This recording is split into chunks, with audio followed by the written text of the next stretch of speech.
गुरु ग्रंथ साहिब महाराज जी की संपादना का कारज गुरु नानक साहिब महाराज के समय तो आरंभ हुंदा है। गुरु नानक साहिब महाराज ने आप 19 रागां दे विच गुरबाणी उचारण कीती। जिथे जिथे गुरु नानक साहिब महाराज सिੱਖੀ का प्रचार करने वास्ते गए, उत्थे उत्थे जाके उन्होंने वख-वख थावां तो 15 भगत साहिबानां दी बाणी नूं इकट्ठियां कीता। वो सारी गुरबाणी गुरु नानक साहिब महाराज ने एक पोथी दे विच लिख ली। गुरु नानक साहिब महाराज के परथाए भाई गुरदास साहब लिखते हैं, कहते उन्होंने दे एक हाथ विच डांग है तो दूजे हाथ दे विच किताब है। किताब शब्द जिहड़ा इस्लाम का शब्द है, बड़ा पवित्र ग्रंथ होवे उहनूं किताब कहा जाता है। भाई गुरदास साहब कहते आसा हथ किताब कश कूंजा बांग मुसला धारी। एक हाथ विच डांग है, एक हाथ विच किताब है। किताब का भाव बाणी की पोथी है जिहदे विच गुरु नानक साहिब महाराज ने बाणी लिखी हुई है। इसे ही गुरबाणी की पोथी नूं वेख के जिहड़े मक्के दे विच बैठे हुए काजी लोग सन, उन्होंने कहा सी नानक जी अपने वाली गुरबाणी की पोथी खोल के दसो भी हिंदू वड्डा हुंदा है कि मुसलमान वड्डा हुंदा है। पुछण फोल किताब नूं हिंदू वड्डा कि मुसलम लोई, इहदे विचों तुसीं खोल के दसना करो। तो गुरु नानक साहिब महाराज जी ने वो सारी गुरबाणी नूं एकत्र किया।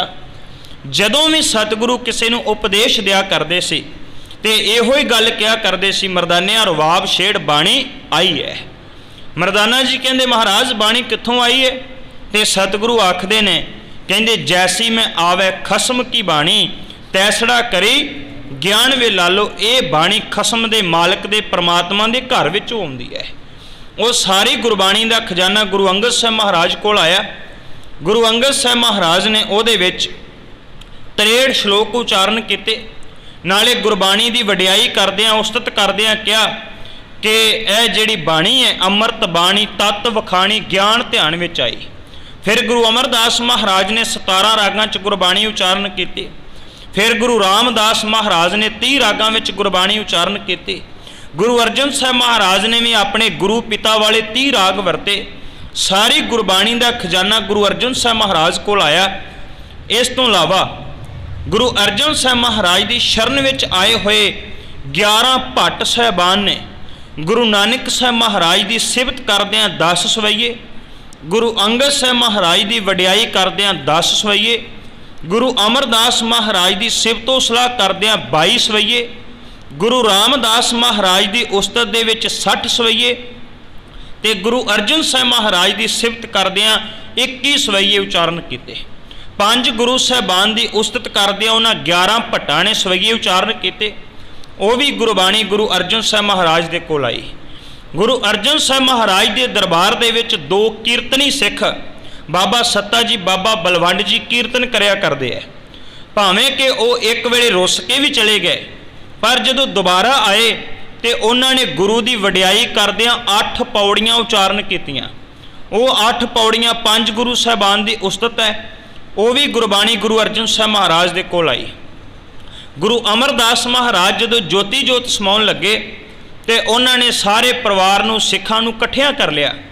तो उहदे विच गुरु अमरदास महाराज जी के पड़पोतरे बाबा सुंदर जी भी बैठे है।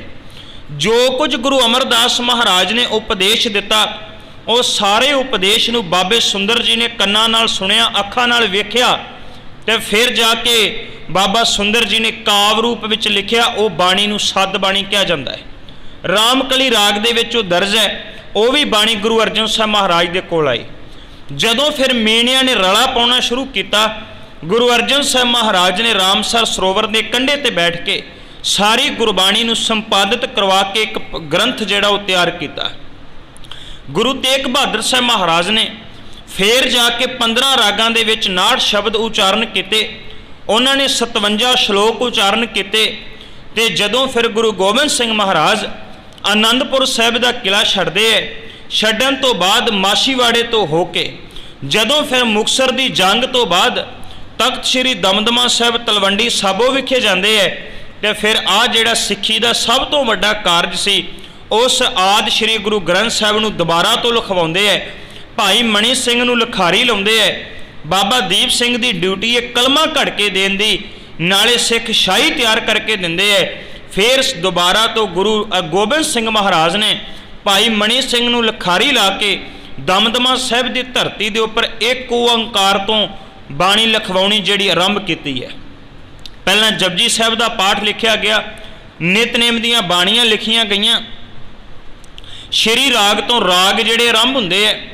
ਪਰ ਜਿਹੜਾ ਗੁਰੂ ਅਰਜਨ ਸਾਹਿਬ ਮਹਾਰਾਜ ਨੇ ਸਰੂਪ ਲਿਖਾਇਆ ਹੈ ਉਹਦੇ ਵਿੱਚ 30 ਰਾਗ ਹੈ। 31ਵਾਂ ਰਾਗ ਕੇਵਲ ਤੇ ਕੇਵਲ ਗੁਰੂ ਤੇਗ ਬਹਾਦਰ ਸਾਹਿਬ ਮਹਾਰਾਜ ਨੇ ਉਚਾਰਨ ਕੀਤਾ, ਜੈ ਜੈਵੰਤੀ ਰਾਗ। ਹੁਣ ਉਹਦੇ ਵਿੱਚ 31ਵਾਂ ਰਾਗ ਦਰਜ ਕੀਤਾ ਗਿਆ। ਗੁਰੂ ਅਰਜਨ ਸਾਹਿਬ ਮਹਾਰਾਜ ਦੇ ਸਮੇਂ ਤੱਕ 5 ਗੁਰੂ ਸਾਹਿਬਾਨ ਦੀ ਬਾਣੀ ਸੀ। ਹੁਣ ਗੁਰੂ ਗੋਬਿੰਦ ਸਿੰਘ ਮਹਾਰਾਜ ਨੇ 9ਵੇਂ ਸਤਿਗੁਰੂ ਗੁਰੂ ਤੇਗ ਬਹਾਦਰ ਸਾਹਿਬ ਦੀ ਬਾਣੀ ਦਰਜ ਕਰਕੇ 6 ਗੁਰੂ ਸਾਹਿਬਾਨ ਦੀ ਬਾਣੀ ਦਰਜ ਕੀਤੀ ਹੈ।